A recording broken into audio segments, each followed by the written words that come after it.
Hey everybody, welcome back to the Comics Hall. What's I'm up? Amy. I'm Paul. And this is the Comics Hall. Comics Hall. It says it in the name. That's us. That's the rhyme. Oh, yeah. We've got a lot of really cool comic book news for you guys and new comic book releases for the week of March 11th. So without further ado, let's just dive right into the news because we do have a lot to cover. A lot has changed in 7 sun cycles.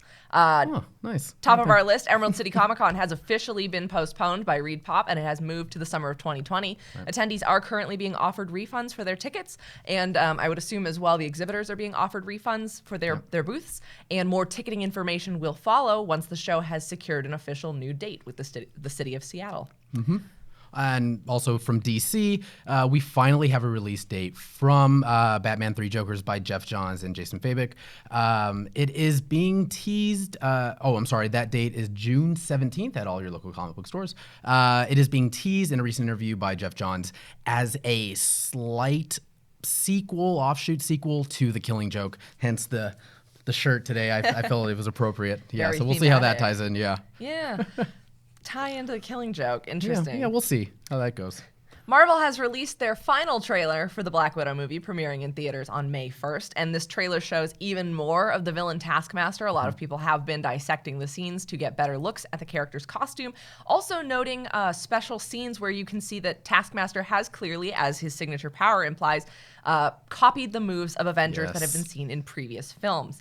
A poster was released alongside the trailer that highlights all the characters, including more Black Widow operatives who we don't know yet. And there is a freeze frame moment in the trailer where it implies that Yelena is having her face surgically taken off, which is an allusion to a famous storyline in which Natasha and Yelena had their faces swapped to complete an infiltration mission. So whether that ties into if we're going to be seeing Black Widow in the future of the MCU or not, we have yet to see that, but all our questions will hopefully be answered when the film opens in May. Fingers crossed.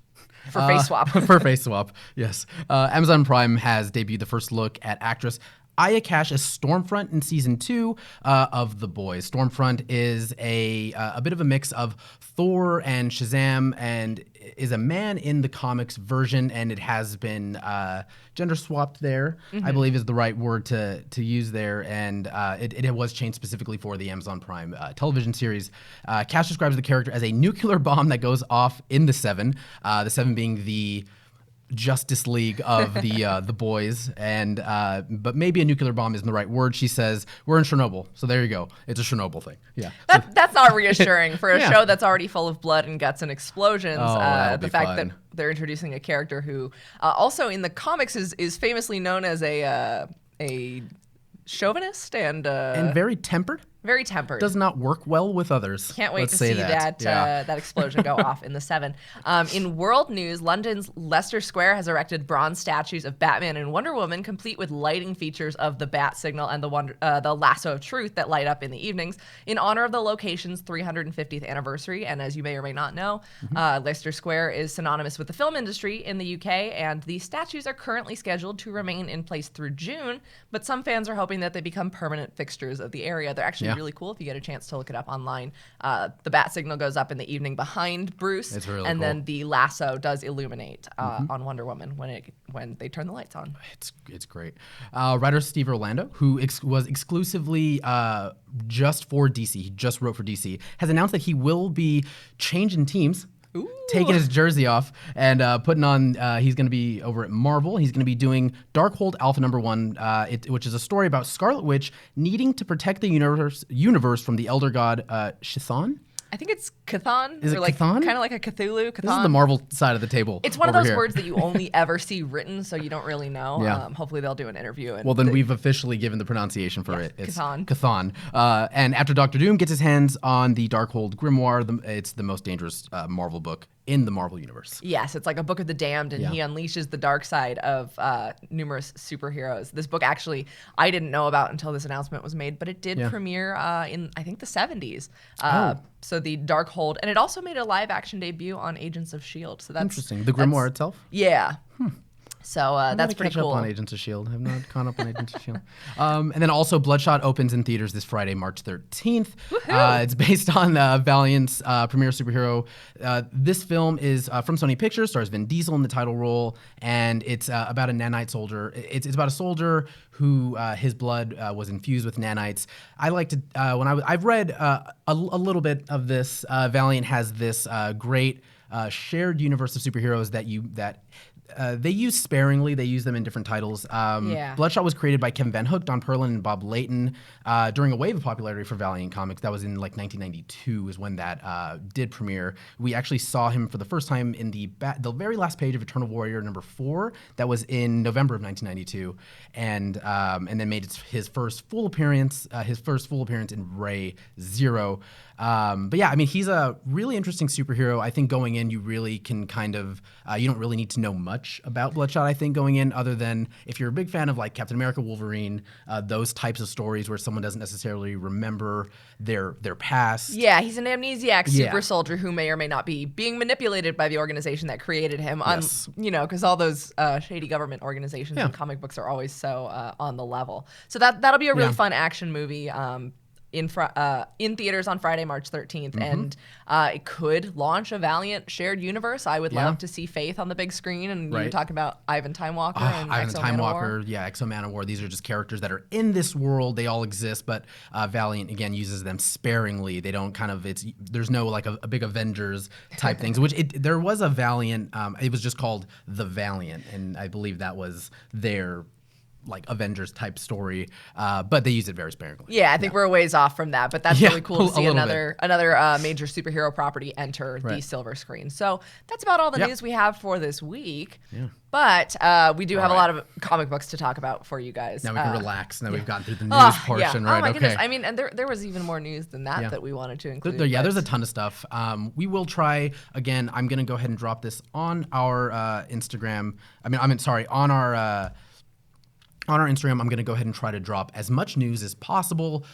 You will see us both interacting there with you all, and you can know who you're talking to because at the very end of the message, you'll see one of our initials here. Or we'll use the royal we. Yes, the royal we. And so, yes, hello. Sorry, guys, I just hopped on Facebook. Hi, everyone. And yes, as people are asking if we saw the news about Avengers Campus, we were talking about that at lunch. If someone can find, I've already filed a time off request. Maybe not. I saw it somewhere on Twitter that there is going to be this refillable mug a la Thor where he breaks this, it's where Doctor Strange refills it for him. I think it's in the Sanctum Sanctorum area, but if someone can find that like actual article, I know I read it and I know it exists. I'm just excited that Ant-Man and the Wasp are getting so much love because Hank and Janet were like my two favorite They were my two favorite first Avengers before I moved on to Thor. But it's exciting to see that Hank's getting a lot of credit for what has been created around Avengers Campus, and the costumes for the Ant-Man and Wasp characters that are going to make their American debut at a Disney park. Gorgeous. Oh, those suits look amazing. Yes.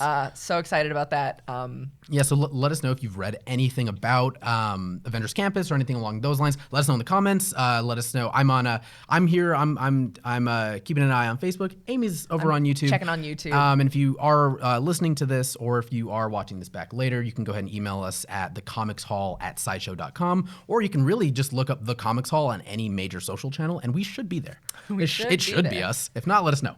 Yes. Oh my goodness. If our applications to Strange Academy don't pan out, I think we could go get some work at the Avengers Campus. Maybe they need some interns over at PIM Technologies. Yeah, there was an article that was put out about the amount of like work that went into getting these people done. There's like the interview was like an Avengers themed escape room.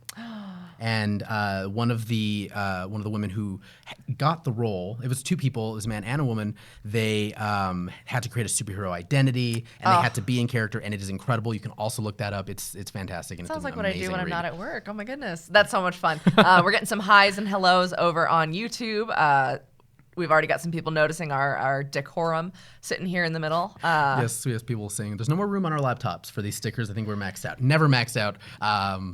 We're always looking for new stickers. Let us know. I had to very carefully arrange because I'd never put stickers on. These all went on at the same time. They but sure did. we should get right into the comics because it was an interesting week. Not as many new series as last week, but a couple of big hitters, and we've specifically picked the ones we want to show you from our lists, and we do have a list of books that we were not able to pick up. Yeah. But we did some research for you, and we want to bring you all the information that we can on these books before you make your informed decisions at the comic book store.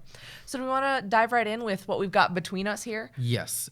So let's start with Decorum. Yes. So Decorum number 1 by Jonathan Hickman and Mike Huddleston on the art. And then we also have, so there were a couple of different covers for this. Me and Amy both picked up the Jamie McKelvey. We always do our best to try to vary the covers. Like this week, Jessica Jones came out, and we both got the different covers. And last week we got different covers for Strange Academy. Yeah. But this one we both were like, surely someone else will pick the other cover. But we both ended up with the Jamie McKelvey variant, which is what we have on the We're walking camera. with that Spider-Man meme. Yes. So we ended up doing the Spider-Man point at each other.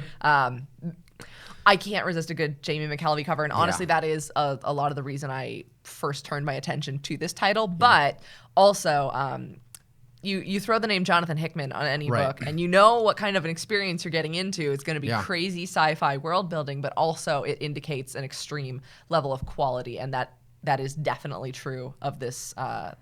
This little bit of a mind bender this week. Yeah, it was a really interesting book.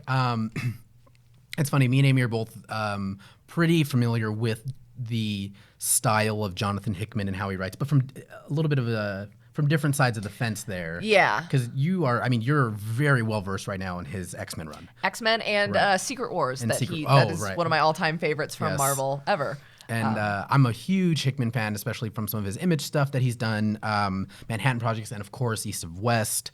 And it's funny, we both knew very early on in this book, one, it is beautiful. Yes. Like the art in this is absolutely incredible. In a little bit, we'll show you some of the art there.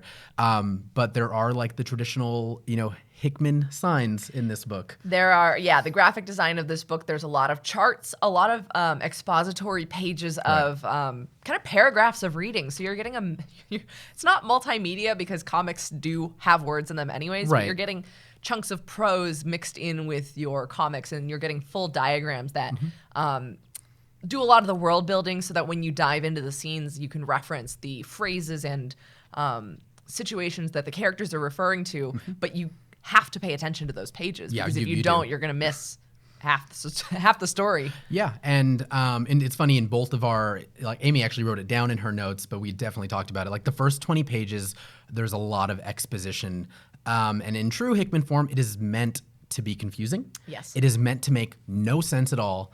And it kind of throws you right in the middle of this story and in this world. So what I did is I'd read, and then once you get these particular charts, things start kind of planning together. And I went back and I reread some of the stuff, and I was like, oh, okay, I can see that this is a very small, pinpoint type of what this entire, because he's setting out in of course another universe is what he's building. Yes, so essentially in this book. Basically, this story is the premise is that there are a lot of assassins in the known universe, and he's telling the story of the most well-mannered assassin, which is why you get the title Decorum. But to give you the sense of how many assassins there are in the universe, first he has to build that universe, and it is completely unlike what we understand. And so there are new planets and social systems that he builds up. And the art is fantastically psychedelic space voyage, not in the sense of Christian Ward, whose work we've shown in Invisible Kingdom and that King Odyssey, of Nowhere. right. Yeah, Odyssey. But it's hard to describe, and we will do our best to show you visuals. But Let's see if I can get a couple of these. I had to count. I was extremely confused by the first 20 pages of this book until later pages elucidated it for me. But and then, if possible, I'm going to show off some of. This is actually a great page to show off some of the art for Decorum. This is Huddleston's art. I mean, it's incredible. I mean, I think we both came to the conclusion that where they chose to use color and not use color in this book is very interesting, but it's also part of the story. Yes. You have to pay attention to why does this have color? And why doesn't it? So, I mean, we didn't know that going in, but now you know that going in. Yes. So pay very close attention to what has color and what doesn't. It appears that color is going to play a very important part in this story. Yes. It's used to draw your eye to certain aspects of the page and really emphasize certain moments. Now, we talk about the aim of books on this show, and the A is accessibility, the I is your interest level, and the M is the monetary investment for the book. It is worth noting that while this is accessibility in terms of it's a true image number 1, it is the first of 8 issues, so you do know how many issues you are expecting to subscribe to if you add this to your pull list. The monetary investment is $4.99, which is a little unconventional for an Image Comics book that is $5 after tax, but it is worth noting that this is an oversized issue. Call it the Hickman tax. The little extra fee there, but you do get the issue is broken into 3 chapters, which are all almost 20 pages each, which is almost the size of a full individual comic. So you're getting at least 2 full comic books plus some change for the price of 1 and a little bit.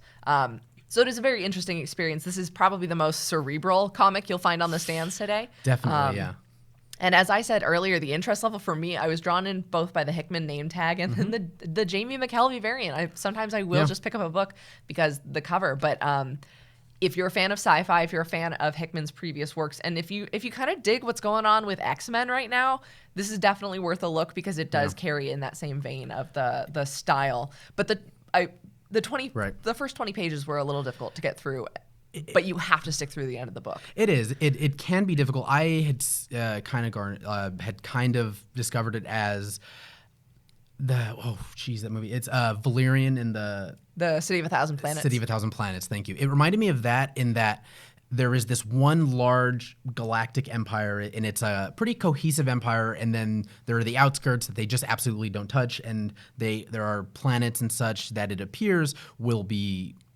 subtly, either forcefully or willingly, be adopted into this large galactic government.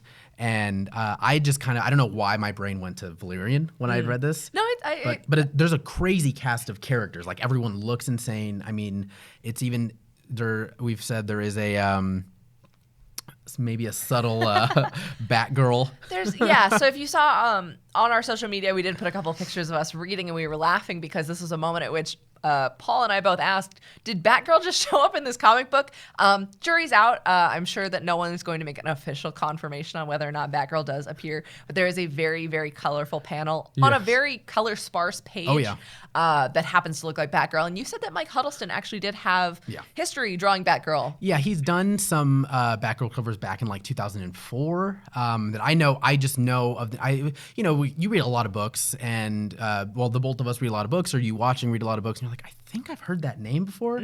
So I saw it and I was like, is that Batgirl? And then she brought it up and I was like, okay, I have to check. So Huddleston had done some work for DC in vein of Batgirl. And so I don't know why, because he's done a lot more work and a lot more runs for DC. I don't know why it would be Batgirl, or if we just want it to be Batgirl. Yeah. I don't know. Who knows? You read the issue for us, or you read it for yourself and decide for us whether or not we're crazy or that's actually Batgirl. We do have some comments coming in on YouTube. Terry Smith says, my comics pull list consists of basically anything Hickman, anything Bendis, which is those are 2 powerhouse juggernaut names that you can assure that you're getting an extreme level of storytelling quality.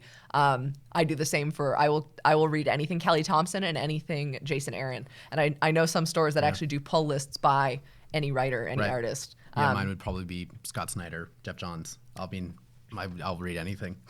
Excellent. I don't care if I have to wait 2 years. Doomsday Clock. I'll do it. You're not bitter. Nope, not at all. Yeah, so that's about as much as we can say about Decorum without spoiling it. The Jamie McKelvey variant does have the titular assassin, who actually doesn't really factor in until the 3rd chapter. Right. Yeah. But you do get an interesting mix of characters alongside a courier character who finds herself tangled up in in the assassination schemes. Yeah. But I'm very interested to see where this goes because the solicits for further issues continue to reiterate that this is the story about the most well-mannered assassin in the universe. And at this point, we're not sure what it means for a character to have good manners in this type of world. Yeah. So the story will unfold in very interesting ways. They pushed that aspect very heavily. So, and then the main character who Amy was talking about, who plays into the third act there, makes it known that manners are, manners maketh the assassin. Yes. All right. Let's move along. Let's grab yours first. Yeah. This is a new book that came out this week in the Marvel camp. Avengers number 32. Now that number may sound a little intimidating, but I actually found this issue to be a really great experience if you're looking to get ready to jump in on Marvel's Avengers. Jason Aaron and Ed McGuinness are the team on this, writer and artist respectively. This is a bridge issue for the series before the Moon Knight arc kicks off in April. The previous issue, we did have Tony Stark going. He was stuck in prehistoric times, so it was that kind of break issue. And the previous arc before that was the Starbrand arc. But this is a true bridge between what has transpired in the last 31 issues and what we can expect coming up. In this issue, it actually really doesn't focus on the Avengers. It focuses on all the people who hate the Avengers, which at this point in Jason Aaron's run, they have amassed a lot of enemies and a lot of great characters for people who like villains who haven't been used too much. So this issue unites the Squadron Supreme, which are Earth's mightiest Justice League, the Soviet super Whatever soldiers. that means. Yeah, I love the Squadron Supreme, but even more so, I love the Soviet super soldiers, who are Russia's premier team of superheroes. Mephisto, the Devil, Dracula, the Lord of Vampires, and Namor, the King of Atlantis. All of these people have a bone to pick with the Avengers, and for years. you get to see them all actually prepare to team up in spectacular fashion. So if you are looking for a place to jump into the Avengers, I would recommend this story because it's basically your what you missed on Glee of the Avengers, figuring out why all these characters hate the team, and then what's next for the Avengers, because the next big arc has been teased as the Moon Knight saga. Khonshu has wants to get in on the action of taking down Earth's mightiest. So this is actually a really great place to jump on now if you're preparing for the Moon Knight arc, or you just kind of want a quick explainer of who the Avengers have been up against so far. It's weird to have Moon Knight in front of our eyes. Like, there should be a show coming out something. I would love to see a Moon Knight show. I know. I wouldn't be surprised if at some point they launch a solo series for him, but I'm sure whatever Jason Aaron does with him next is going to set the tone for the character in the next couple of years. I think Moon Knight would work really well on Disney Plus. You know what? I think you might be right. Interest level for me, I've been reading Jason Aaron's whole Avengers run, but this was a nice refresher because I have kind of forgot that it's been 32 issues. I've never read an Avengers series this long. I think the longest series I stuck on was the All New, All Different Avengers by Mark Waid and rotating artists, and that was about a 16-issue series. So this is 32 whole issues of Avengers, and it's a lot to keep up with. But there's a lot of great characters. So if you're a fan of Namor, you want to see what's up with Dracula. There's even some Blade drama in this, and it is $3.99 because that is a standard. And it's been Marvel almost the same team the whole run. Right? Yes, the artist has switched out a little bit. Yeah, the creative team, they've switched artists a few times, and then as far as the Avengers go, the team there's an open slot that has rotated. So we've had Ghost Rider, but he's taking a little break from the team right now after his King of Hell arc with Johnny Blaze. Black Widow was a guest star for the latest arc, and she dismissed herself. But they do have a rotating open slot for characters to come in and out, so that Jason can feature both characters who have been with the team for a long time and those who necessarily haven't been called Avengers very often. Blade is debating whether or not he wants to stay with the team, but it's been really fun to see him as well because the vampires are a big problem for the team. But this is a great issue. I recommend. Vampires. I know.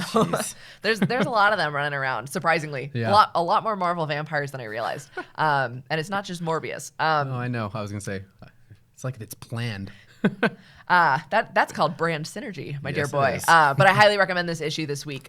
It's pretty accessible, and it is a good what you've missed and what's coming next if you were at all looking to pick up the Avengers. So awesome. That's that. All right, I'm going to move along to what I'm reading. I've got another Image book and another number one. I tried to just get into the number ones for the week. I picked up Stealth number one, And this particular story is by Mike Costa and Nate Bellegarde. The cover art is by Jason Howard, and the coloring by Tamara Bonvillain. Bonvillain. Yeah. Awesome last name. Yeah. Sweet last name. That's not to be confused with Bond villain, though I'm sure Tamara would make a great Bond villain. Yeah, I would love. some sort. I'm sure in some capacity, just throwing colors at Bond. It was solicited as, for decades, Stealth has waged war on crime in Detroit, and only, there he is, writer Tony Barber knows the secret behind Stealth. And I won't spoil too much of this. This is actually... So as far as the accessibility goes, it is very easily accessible. I was not aware of before this that this is actually based off a one-shot that Robert Kirkman had created for a Free Comic Book Day, well, I don't know how long ago, maybe a while back. I do think it was like when they were doing like this IP seeding, and they're like, oh, I really like this character and I really like this name. And it paid off because this has already been picked up for a movie by Universal. Really? Yeah. When was that? This was picked up probably about 3 months ago when they announced that when they announced the solicitation date. They kind of announced all that together. Wow. And so this is a good, I'm just saying, I don't like to promote, say like, hey, go hoard this book. But this is a good book to pick up to not only just read, but I think it is an important book for so many reasons. And also, if you are just a collector, you've got the fact that it is going to be a Universal film at some point. That's exciting. So again, I didn't know this is a true #1. I didn't know anything about this beforehand. I loved this book. I really did. Right before the show started, I was like, Amy, you have to read this book because Amy is the brain and brawn of this show, and I just bring, well, comics. I lift the long boxes. yes, you do. I mean, you picked up a long box today because that's how big our collections are getting. It's insane. So I mean, this book is really incredible. I definitely recommend if you are a Black Panther fan and a Iron Man fan. This is a book that you are gonna love. Because one, it's a lot darker of what you might see of those two characters.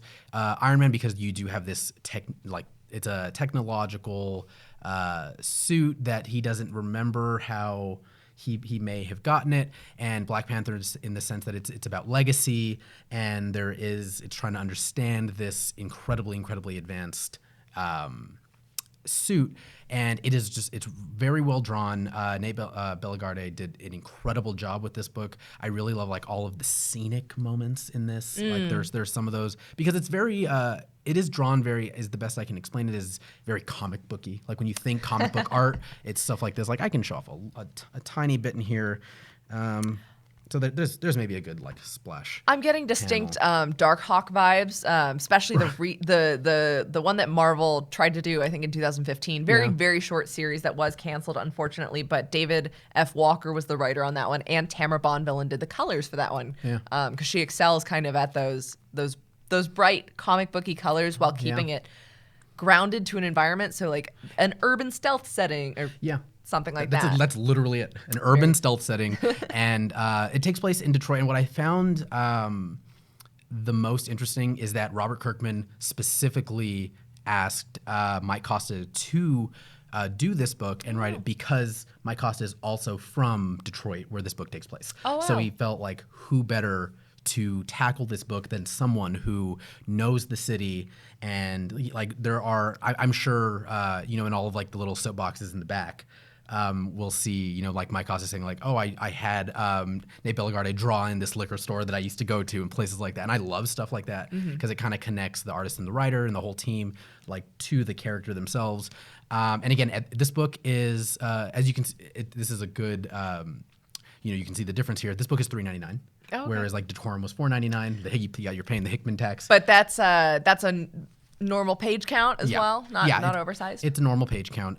So that there is also that. But yeah, as far as the accessibility, you can jump right into this book and completely enjoy it. I think you will completely enjoy it.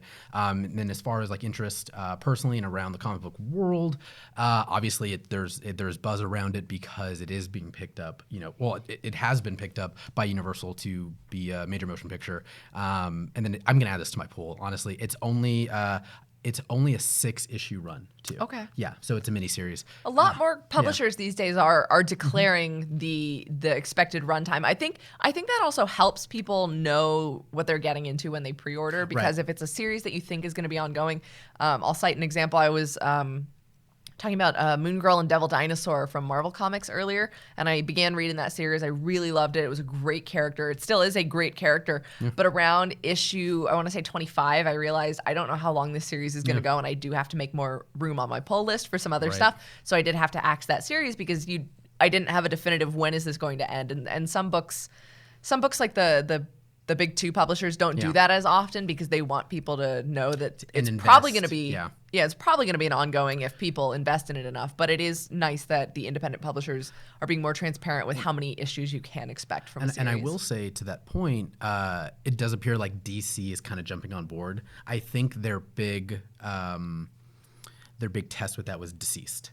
Because Deceased was pitched as 6, it went on time as 6, and now you have Deceased Unkillables, which is only I think 3 issues, and now we have Deceased 2 coming out later this year at some point. Yeah. So I think they're starting to kind of get it that like they can get people to like, okay, I'll invest in this, this one story for 6 issues, and then maybe that spins out into something else. And DC is king of the maxi series as well. I don't know as many companies that do a 12-issue series that isn't then ongoing. But with like Mr. Miracle, Mr. Miracle and Far Sector. And now it's Strange Adventures, which just came out last week, another maxi. And Lois Lane. Because there's nothing quite like the spectacular failure of, to cite a book I commented on earlier, I love Marvel's Secret Wars. That book was plagued by delays so horribly that it was being sold when I worked at a comic book store. So many people were dropping the series. But my favorite incident that happened with that was the book got delayed so much, and then Hickman decided he needed one extra book to tell the story. So the first 6 issues of the series, I'll say 6 of 8, and then 7, 8, and 9 say 7, 8, and 9 of 9. So like all of a sudden it's like 6 of 8, 7 of 9, which is a good Star Trek reference there. Nice. But yes. I don't know. But, intertextuality. But your OCD is just kicking in like, oh, geez, I couldn't imagine. Yeah, it's a lot. So it's good that publishers are giving these stories finite resources, because I think as long as the writers and the artists are cool with it, it gives them enough time to tell the story that they want to tell.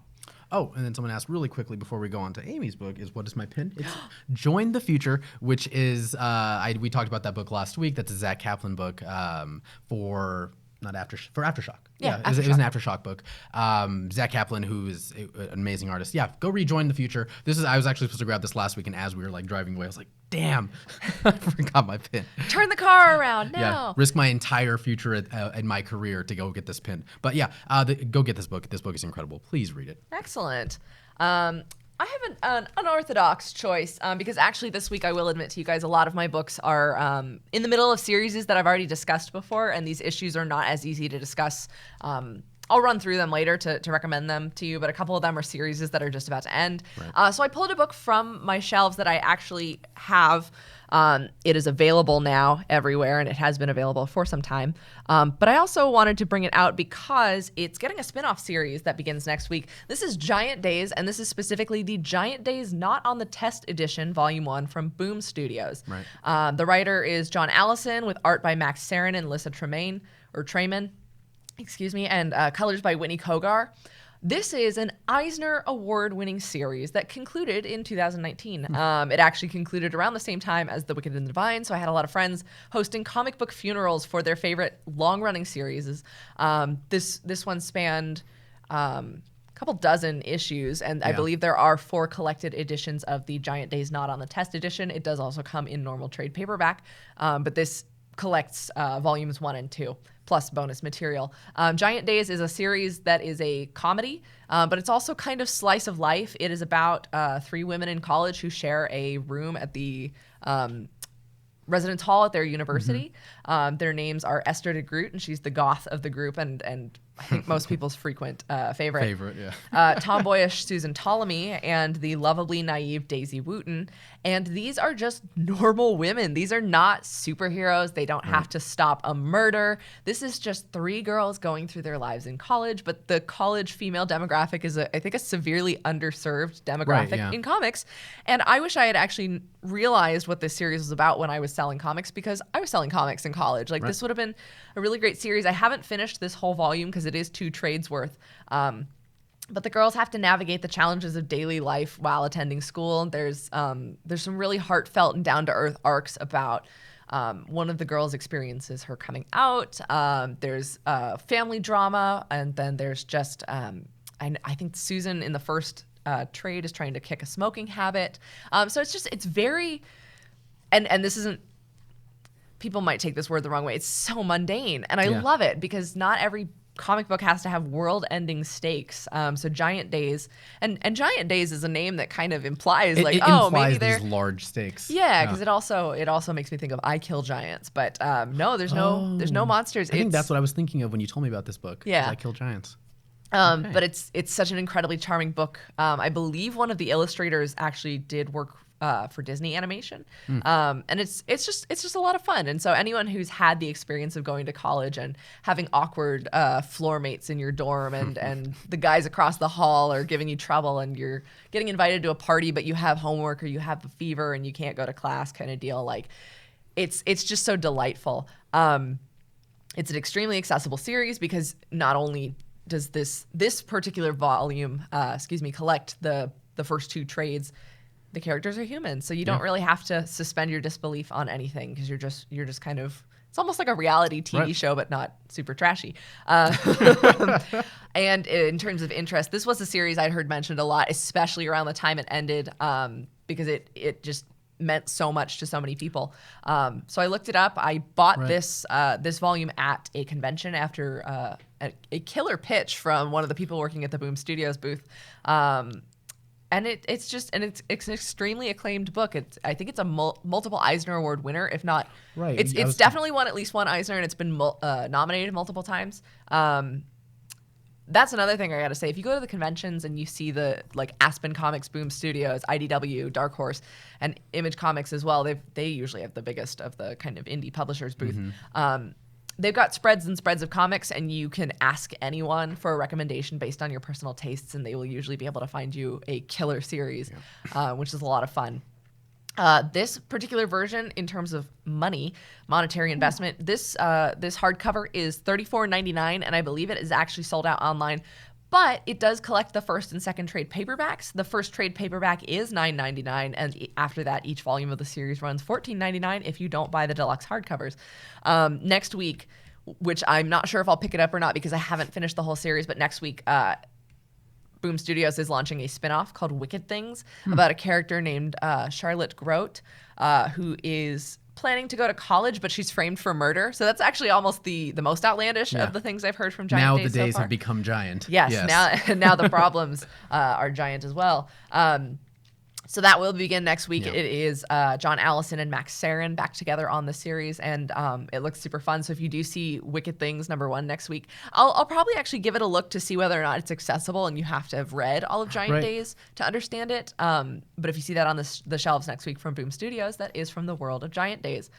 And I actually am not familiar, so I can't speak to which ones they are, but Giant Days did spin out of not one, but I think 2 webcomics published by John Allison as well. So there's an entire Giant Days extended universe. But highly recommend that book if you're looking for something it's a little different tone than everything that we tend to recommend with the sci-fi new world building and the superheroes in Detroit. And it's just like, this is just girls in college. And we do have a comment from Steve Leary on Facebook, and he said, I love stories that bring these superheroes down to earth and dealing with everyday life. These aren't actually superheroes, right? They're just these are just college kids. 3 college girls. So that makes the story, to me, even more important, is it's as relatable as you would like comic stories to get. Yeah, it's as if someone made a comic book about you and your friends just hanging out after school, and also occasionally having some real world legitimate drama. And then you're framed for murder. And then you're framed for murder. In your spinoff. Yeah. We all need a spinoff. So that is Giant Days, and this is specifically the not on the test edition, but there are trade paperbacks available of the whole series right now. Right, and we did have we did have someone earlier ask, like, why are there no Star Wars comics you picked up? I did pick up a Star Wars comic. Oh, ye of little faith. Oh, ye of little faith. Star Wars Bounty Hunters #1 here. Give me just a second. There now, which I saw multiple covers for that. Which cover did you pick up? This is cover B. This is I believe it's the Valero variant. And this is Ethan Sachs, who did Old Man Hawkeye, and he's doing, or did at least the first run of the Galaxy's Edge comic, which I really loved. And now that I know that, I'll explain. But and then Paulo Villanelli, who did Vader Dark Visions and Jedi Fallen Order: The Dark Temple, which was like a companion piece to the video game. Yeah, I mean, this was great. So I always tell people I'm a casual Star Wars fan. Like the biggest gap in my knowledge is the original trilogy. Oh, I just really? didn't grow up with the original trilogy. I'm getting daggers from our producer. I'm waiting for the YouTube chat to explode I know, just to hate now, me. Paul. It's fine. Yeah. I check all the emails. So I'll filter out the hate mail for me. I'll throw myself under that bus with you. I didn't see a Star Wars film until 2013, and I started with the prequels. So there. You know what? However you love Star Wars, you love Star Wars. Oh, and everyone's gone. Yeah, and that's our show. No, and I've definitely seen all of them. I've seen all of them multiple times, but like the biggest gap in my knowledge is the original trilogy. And that's exactly when this takes place. And this takes place right after the Battle of Hoth. Okay. When basically the rebellion is all but defeated, and there's like that huge break there in time that we have between 5 and 6. And so I, again, know that very sparingly, and I jumped right into the story and was completely on board. It is very, very accessible, especially since it's pronounced Bosk. Yeah, Bosk. Bosk and Boba Fett are some of the main characters, and it's really nice. I would say, like, even like if for instance, if you don't read, I don't know, like a certain Marvel book, but you see a character in there, you're like, okay, I'm very familiar with that character. It kind of is like okay, I can relax. I at least understand this character. They're a familiar anchor, which is why it's like easier to do the big superhero properties, because you can recognize a character and go, okay, I might not know everything that's going on, but I see a familiar face. Yeah, and we had some people say, they are. Oh yeah, someone said it's beautiful. Riff Raff is his name on Facebook, was the one asking, like, where's the Star Wars book? Here's your Star Wars book. It's a lot of fun. There's another bounty hunter that is, they kind of prompted as the main 3, and it's Valance is his name, who's a cyborg, and I'm not familiar with him as far as Star Wars canon goes, but he's very easily explained. It's a super accessible character. If Valance exists, like I think he's a new character for the bounty hunter book. Yeah, but okay, so they might have appeared like for 2 seconds on one frame of a. Yeah, luckily we have enough Star Wars fans here to be able to be like, nope, you're wrong, and I'm usually wrong. And so that's it's an awesome book. I do recommend, though, as far as accessibility goes, like, if kind of goes without saying, if you don't know what Star Wars really is, A, you have bigger problems than not reading this book, and then 2, you have to, I would say, have a working understanding of the Star Wars universe. I know really Boba Fett, Bosk, and kind of all of the important people in the Star Wars seedy underbelly, like the Hutt family and them. They kind of play into that, but it's a kind of a really great, like, the gig has gone wrong story, and then it kind of takes over. Then shenanigans ensue, time jumps, and there's a healthy amount of Boba Fett in this story, which is fantastic, because again, I'm very familiar with Boba Fett. Like, that's my character anchor, as Amy put. So it was really easy to jump into. I've kind of seen this book go under the radar as far as interest goes. There are, obviously, you have these like major Star Wars fans who they're going to pick this book up regardless. If you are a Star Wars fan, I recommend picking this up, because as everything is now, it is all canon. So everything that Marvel is putting out for them is all canon. So if you're like one of those people that, like, you have to just know. Yeah, since they're all under the Disney umbrella, everything that Marvel is publishing in the Star Wars license is canonical. So that's a lot of fun to see. Mike, I think it's Opedic, said, I find your lack of Darth Vader #2 disturbing. We almost picked it up. You almost picked it up. I know. Right. I was like, what the heck is going on that cover? That's written by Greg Pak, and forgive me, I don't know who the artist is, but that one, I'm actually going to have to pick up Darth Vader 1. Our store only had a $20 variant cover for #1. So I couldn't quite swing that, excuse me. But the fact that, who I assume we're meant to think it's Padme, but I'm knowing my knowledge of the prequels, I'm guessing it's a handmaiden of hers. Yeah. I want to see what's going on with that because I'm sure that's going to bring up some repressed trauma in Darth Vader's backstory. But that is another big release this week. I'll actually probably pick that one up in trade if I can't find the first issue easily, but it's probably gone into a second printing. Yeah, I mean, and honestly, this book, back, Star Wars Bounty is #1.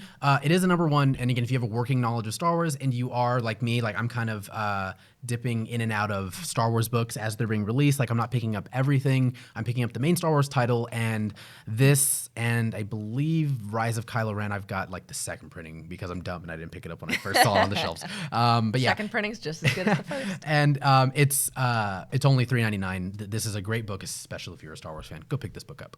Excellent. So there were a number of books that we weren't able to pick up this week because of our own pull list limitations or whatnot. So we do want to run through some of those for you, but also let's just kind of rapid fire the other books that came out this week. As we mentioned, Paul and I both pick up different covers whenever possible. We happen to pick up different covers of Jessica Jones' Blind Spot #5. An amazing book. This is the second to last issue of the 6-issue series, but if you're dying to know, issue 6 is already available digitally and in trade paperback format. We did explain in previous episodes the kind of crazy publishing schedule of this book, but again, it is Kelly Thompson and Mattia De Ulis doing their best. Amazing Jessica Jones story, especially if you're in the Netflix drought now that we don't have any and we're waiting for Disney Plus to launch. We did also both pick up X-Men #8. Do we have different covers? Nope. I think there was just one cover for that this week. Yeah. Haven't read this story, but I have caught up, and I can't wait to see where they go after issue 7 was all about the Crucible with Apocalypse, or the unpronounceable Krakoan name. We're in the second, sort of the inadvertent second arc, kind of. Yeah, of Hickman's main things are picking back up. I also picked up The Flash, #751. This is not a #1, but this is as close as you're going to get 750 issues into The Flash. It's a great book. This is kind of spinning out of Flash becoming Dr. Manhattan. Spoilers, but it's been literally everywhere. And this is like the first issue of him dealing with the corrupted Speed Force and whatnot. I was not reading Flash before this. I read, I have a working knowledge of what's going on in DC Comics, and I was keeping up with it. And then once I knew that this was coming back out, I was like, I have to pick it up. So Flash 751 is pretty accessible as far as Flash stories go, but you probably want to pick up Flash 750, which is that big oversized book that we showed off last week. Yes, and I'm sure your store probably actually still has plenty left because that was a lot of stores overordered that book because it is. And there was like 9 variants. Yeah. Yep. This week also saw the release of Thor #4 by Don Cates, Nick Klein, and Matt Wilson. I love when they keep the colorist on the book, like I was mentioning Tamara Bonvillain. Right. So Matt Wilson has been doing all the Thor stuff since Russell Dodderman was on the Thor book. So it's a nice consistency. This is a really cool issue to kind of seed future plot lines. We see that the enchantment on Mjolnir may be slipping away now that Odin is not the All-Father.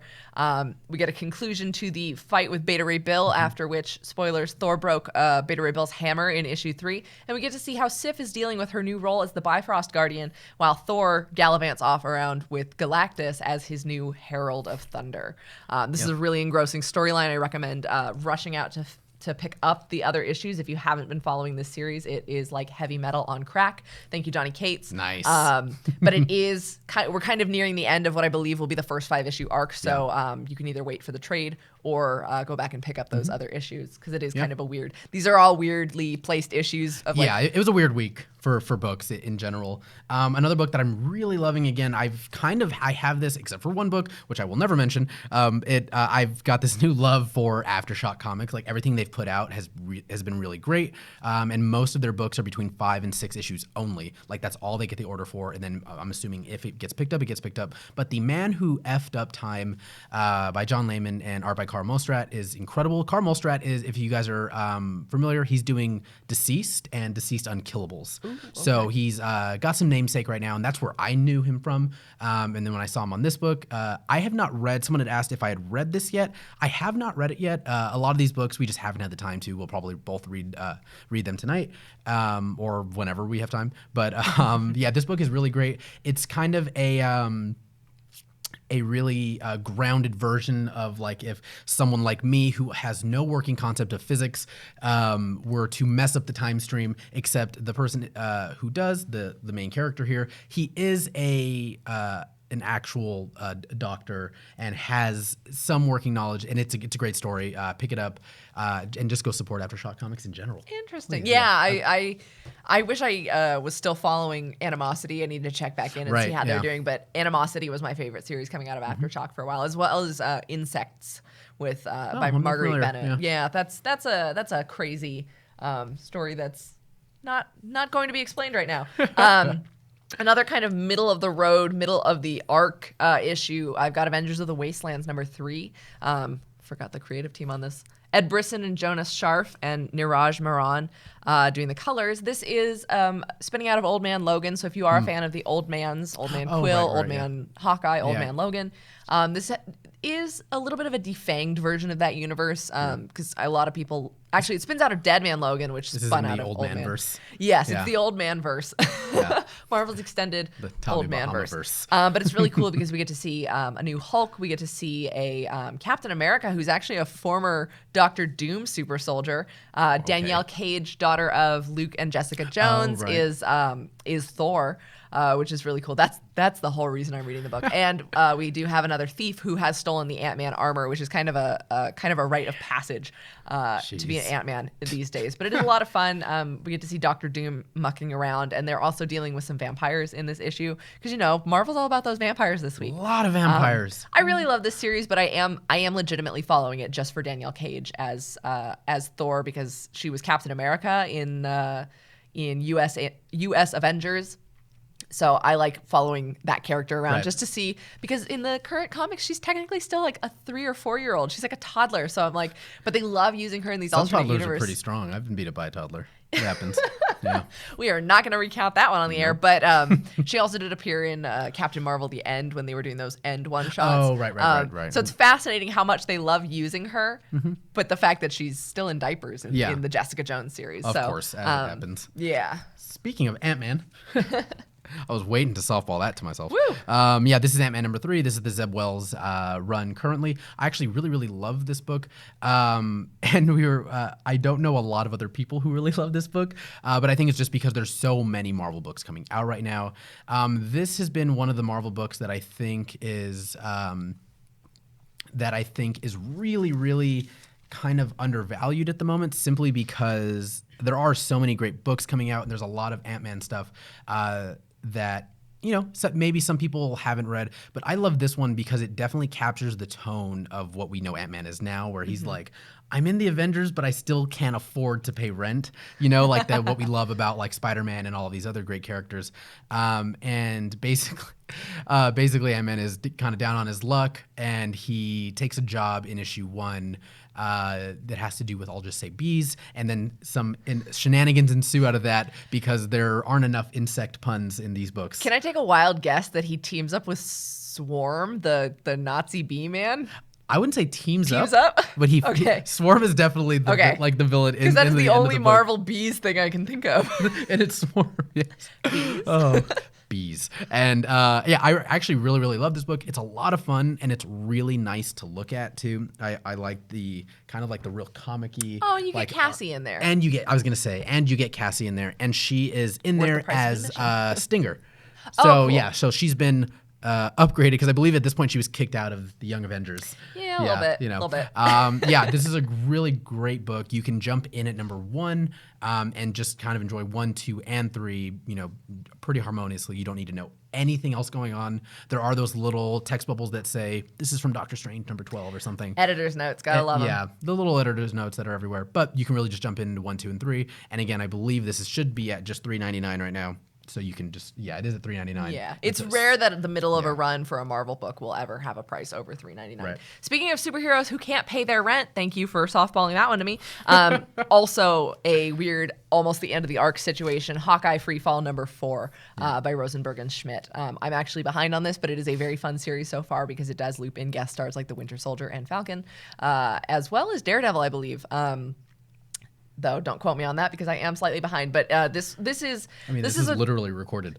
So this is a nice spiritual successor to some of the attitude of Matt Fraction's Hawkeye series. That kind of interesting. slightly dumpy Clint, but he's there's a lot more humor in it, as you would expect from kind of the Kelly Thompson vein of her Hawkeye Kate Bishop book. It's one of my favorite Hawkeye renditions of the recent years. He did have a kind of a dry spell after he killed Bruce Banner in Civil War II, where they kind of tried to paint him up to be a bad guy, and then he went on a road trip with Red Wolf and a couple others in Occupy Avengers. But this is Clint Barton true to form as the most human of all the Avengers. Now, couple other books we want to highlight real fast while we still got a little bit of time. We'll super power speed through these. Yes. Yeah. DC Comics Catwoman 21. It is the end of an arc, but we want to recommend you check it out because it does have an Ian McDonald variant cover, and Ian McDonald is a Sideshow artist. Yes. It is so cool to see those covers on the shelves.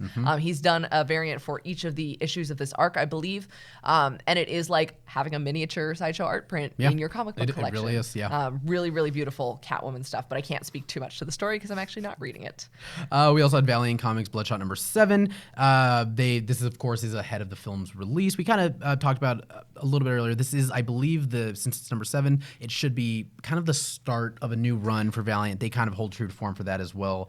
And it is a completely new story arc that should help you just, again, jump right into it. And again, that's Bloodshot number 7. Yeah, the solicits imply, they say now that you've seen Vin Diesel's Bloodshot in theaters, join us on this story arc. Okay. So it is, they are purposely making it a little more accessible. Why it's not a new number 1, I don't know, but probably because they don't want to relaunch a new number 1 soon.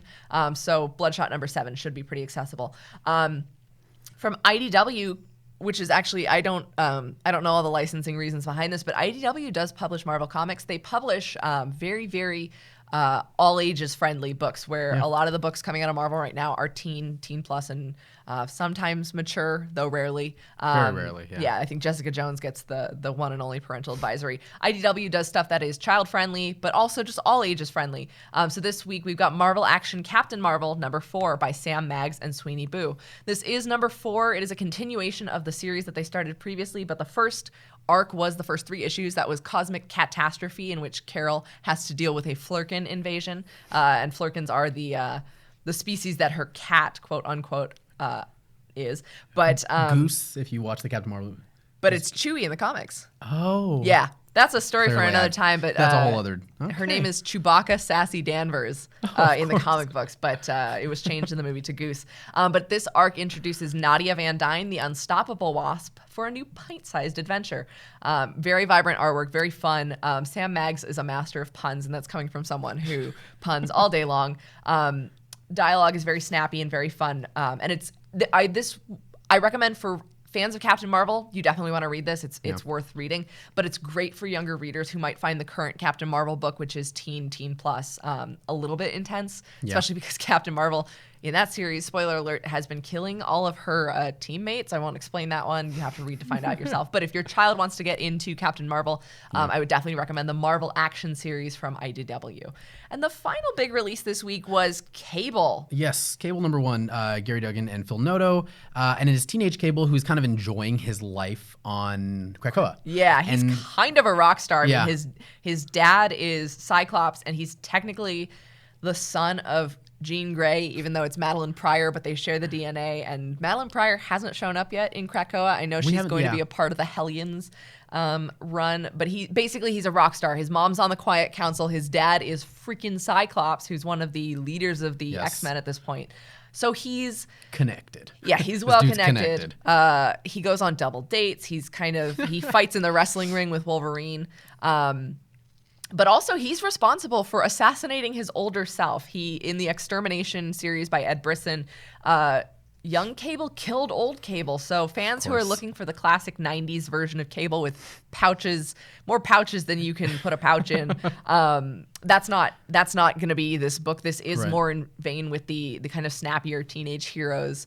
Also, fans of Rom Space Knight, look out for a cool cameo. That was a major throwback. I think that might be the throwest of backs in this comic. The Rom, yes. Yeah, Rom Space Knight cameo. But this brings a much needed levity to some of the Hickman X-Men stuff. There's been a lot of It's been very serious. very serious, and this gets to show the more fun side of Krakoa and the fact that there's a wrestling ring where Cable can just go beat up Wolverine. Because of course there is. And I don't have an affinity for the character, but I would pick this book up for Phil Noto's artwork alone. He does those beautiful kind of painterly pages, and I can't remember the last set of interiors he did, but one of the longest series he did recently was the Black Widow series with Nathan Edmondson almost 7 years ago. So 7 years I think ago. he's done interiors since then. I know he guest starred on some Avengers books, and he does variant covers that are highly sought after. But this is one of his more recent interiors runs, and it should be fun if you're kind of collecting all the X-Men. This is a definite must add to your list. A lot of people have been singing this book's praises today, so that's a big release from Marvel this week. And I think that about wraps it up. Woo! Whoa, we got out of here in exactly an hour. No air horns for us. No time. air horns. It's a great week for comics. Yes. It's an off week for number ones, but there are still plenty of hidden gems and books worth picking up at the stands today. So definitely go check that out. These were the releases for the 11th, March 11th. But there are back issues aplenty, and we'll be back next week with even more books. And if there's books here that we haven't given our thoughts on, we haven't given the aim on these books, you can, again, follow us on our Instagram. I have dropped a link a couple of times here on Facebook. I can go ahead and do that on YouTube as well. Please do. I'll go back and do it. And you can see our actual thoughts on those books specifically, and we'll let you know who read it and what we thought about the book. Yeah, we'll be uploading the more clarified version of the aim for each of our books on our social media platforms. You can also check us out on Twitter. Twitter is much snappier gut reactions to the books because we get only so many characters to type.